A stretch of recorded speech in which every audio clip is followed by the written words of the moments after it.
A bead can slide on a smooth, straight wire and a particle of mass m attached to the bead by a light string of length capital L. The particle is held in contact with the wire and with the string taut and is then let fall. If the bead of mass 2m, then when the string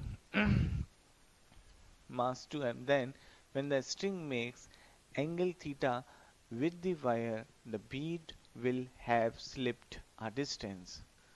तो इसमें ये कह रहे हैं कि इसको छोड़ दिया गया है और जब ये बीड से मान लीजिए ये कुछ डिस्प्लेस हो गया तो बीड से जब ये थीटा एंगल बना रहा है उस इंस्टेंट पर बीड का डिस्प्लेसमेंट कितना हुआ होगा। तो हम क्या करते हैं, हम इस प्रॉब्लम में देखते हैं कि what is the displacement of mass m with respect to bead. सबसे पहले मैंने माना the displacement of bead is delta X P और the displacement of small m या displacement of mass m small m is delta x M. अब हम कहते हैं कि भाई अगर मैं आपसे पूछूं कि what is the displacement of mass m with respect to, अब कौन सा डिस्प्लेसमेंट, वर्टिकल की बात नहीं कर रहा हूं मैं, हॉरिजॉन्टल की बात कर रहा हूं। The displacement of mass m with respect to the bead, तो हम कहेंगे बीड को फिक्स करिए और जब इससे थीटा एंगल बना रहा है यानी कि कहां से थीटा एंगल बना रहा है, मेक्स विद द वायर, तो वायर से थीटा एंगल बना रहा है यानी कि ये वाला एंगल आपका थीटा है, ये जो पूरा एंगल है थीटा है। तो इस इंस्टेंट पे मान लीजिए मास आपका यहाँ है, अब अगर ये यहाँ है तो ये लेंथ आपकी L है, तो ये जो डिस्प्लेसमेंट हुआ है बीड के रेस्पेक्ट में, कौन सा डिस्प्लेसमेंट की बात हो रही है हमारे, ये आपका हो जाएगा 90 माइनस थीटा। ठीक है, तो ये अब जो डिस्टेंस हो गई हॉरिजॉन्टल, ये हो गई आपकी L cos थीटा। पहले कितनी थी, L थी।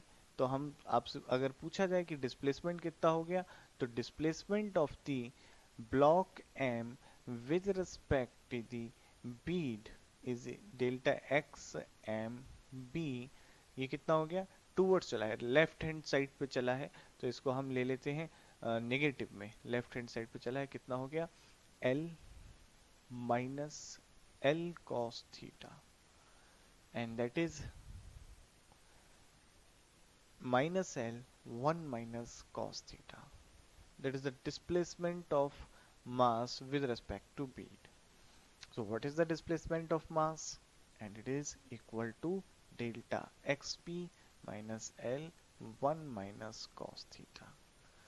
Now there is no external force in the horizontal direction, so the motion of there is no change in the position of center of mass, that is there is no change in the x coordinate of the center of mass, so delta x m must be equal to 0, 2m delta xb plus m delta xm is equal to 0, 2m delta xb is delta xb